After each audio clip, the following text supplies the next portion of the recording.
Due जी धन्यवाद आपको। आज का जो ये फंक्शन है बहार 2021 जो साई इंडिया के द्वारा ऑर्गेनाइज किया गया है, मैं जब 3 बजे यहाँ इस फंक्शन को ज्वाइन किया था तो रश्मि जी इसमें बोल रहे थे और रश्मि जी ने काफी अच्छा थॉट भी दिया और थोड़ी परेशानी भी बताई कि इंडस्ट्री आजकल परेशानी में है, कोविड मैनेजमेंट का इशू है और ये जो सेकंड लहर है बीमारी की ये भी खतरनाक है, ऐसा कुछ रश्मि जी जिक्र कर रहे थे। लेकिन इंजीनियर एक्सेलेंस का भी ये इवेंट होगा ऐसा भी उन्होंने एक कल्पना की और एक बहुत अच्छी बात रश्मि जी ने कही कि जो आज के प्रोफेशनल हैं वो कल, आज के जो स्टूडेंट हैं वो कल के प्रोफेशनल होंगे। That is the spirit of I think बहार 2021 that Rashmi ji has told initially remark in this function. Then later on this Madhu Chitkara University, Madhu ji has also talked about the new normal because we are facing this pandemic and we all know the second wave of this coronavirus is more dangerous than this first wave. Even then we are working as a new normal. आज का function भी हम कर रहे हैं virtually और अब virtually लोग हमसे जुड़े हुए भी हैं। मैं मुरली अय्यर जी और पवन गोयनका जी और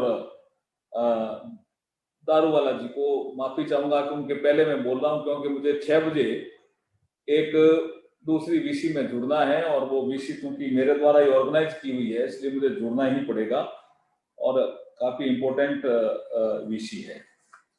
आज के जो ऑर्गेनाइजर है ARAI एंड नेट्रेक्स, उन दोनों को भी मैं बधाई देता हूं और जो अब तक बोले हैं जिन्होंने भी अपनी बात कही है, चाहे चेतन मैनी जी हो, चाहे अरविंद लहरी साहब हो, प्रशांत बनर्जी साहब हो, मधु जी हो और जिन्होंने अवार्ड जीता, चाहे कॉस्ट अवार्ड हो, चाहे मैन्युफैक्चरिंग का अवार्ड हो, चाहे ओवरऑल स्टेटिक अवार्ड हो और कोई अन्य अवार्ड, जो भी अवार्ड आज इस बहार 2021 के फंक्शन में जीता है, मैं उन सबको बधाई देता हूं, शुभकामनाएं देता हूं कि ऐसा ही आप एक काम R&D में, इनोवेशन में करते रहेंगे तो इंडिया को यंग प्रोफेशनल भी मिलेंगे, टेक्नोक्रेट भी मिलेंगे, टैलेंट का भी पता चलेगा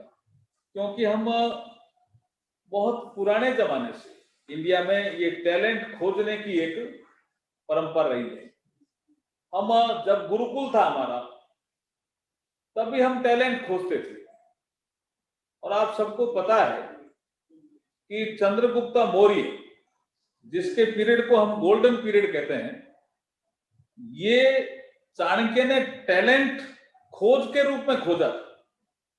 जब स्टूडेंट पढ़ रहे थे तो उनमें से पता चला सबसे बेस्ट स्टूडेंट कौन सा है, तब उसकी नजर चाणक्य की चंद्रगुप्त मौर्य पे की। वो कोई किंग या किंग का लड़का नहीं था, डायनेस्टी का इशू नहीं था, लेकिन चाणक्य ने चंद्रगुप्त मौर्य को खोज के कहा कि he must be the best ruler of this country. तो ये इस तरह की जो खोज है हमारे गुरुकुल पीरियड से होती रही। उसके बाद हमारे यहाँ बहुत 3 फेमस यूनिवर्सिटीज जिनको हम आजकल के हमारे इंस्टीट्यूट भी बहुत अच्छे हैं, चाहे बिट्स पिलानी हो, चाहे इंजीनियरिंग इंस्टीट्यूट हो, चाहे कोई और इंस्टीट्यूट हो जिन्होंने आज अवार्ड जीता है, चाहे IIMs हो, IITs हो, बहुत इंस्टीट्यूट हमारे IIS बेंगलोर हो। लेकिन उस जमाने के जो 3 इंस्टीट्यूट है जिनका नाम पूरे वर्ल्ड में, तक्षशिला यूनिवर्सिटी, नालंदा यूनिवर्सिटी और विक्रमशिला यूनिवर्सिटी, यहाँ जो 3 यूनिवर्सिटी में जो पढ़ाया जाता था उसमें भी टैलेंट की खोज का एक बहुत मुद्दा होता था। Who are the talented people?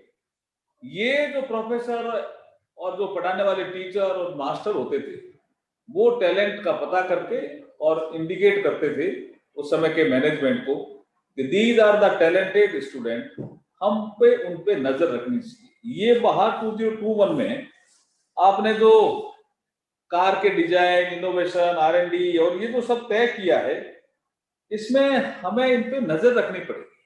अभी मैं कन्वर्सेशन ऑन फॉर्मूला 1 सुन रहा था, तो देखिए क्या इंडिया का टैलेंट है। जब मैं कन्वर्सेशन ऑन फॉर्मूला 1 का पूरा सुन रहा था तो मुझे लगा कि आत्मनिर्भर भारत बनने में कोई रोक ही नहीं सकता इंडिया को। इंडिया तेजी से आत्मनिर्भर भारत की ओर बन जाएगा। हम बाहर से कोई टेक्नोलॉजी लाएं, बाहर से कोई ज्ञान लाएं, उसकी जरूरत नहीं है। हमारे यहाँ हमारे अंदर ही ज्ञान जो बैठा है, उपस्थित है, उसको हमें खोजना है और उसको आगे बढ़ाना है।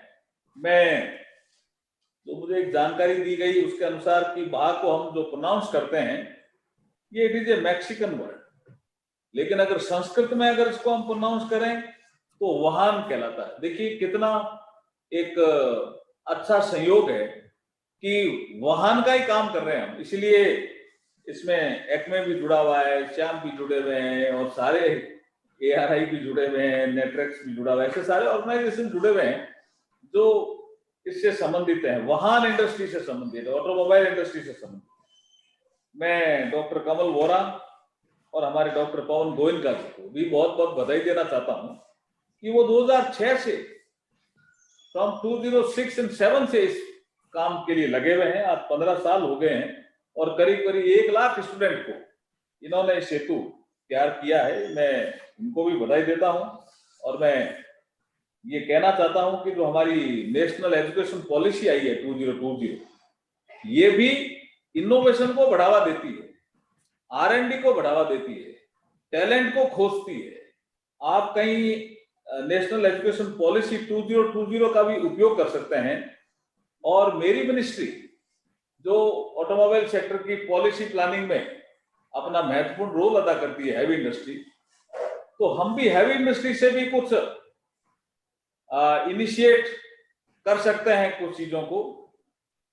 और नेशनल एजुकेशन पॉलिसी से मैं HRD मिनिस्ट्री एजुकेशन डिपार्टमेंट से बात करके आपको कुछ बता सकता हूं कि कैसे हम जुड़ सकते हैं। बहुत सी ऐसी ऑटोनॉमस बॉडी है जो इसमें अगर जुड़ेगी तो निश्चित रूप से तेजी से काम होगा। जो हमारा एक मोटो है, making the student realise their talent through such an experience makes them proven candidate for future technocrats, entrepreneurs, leaders, designers, innovators, thus serving the prime objective of the bringing out of talent to serve the nations for the years to come in continuation with the vision of national road safety, electric mobility, mission plan and automotive mission plan and a dream to make India an international automotive hub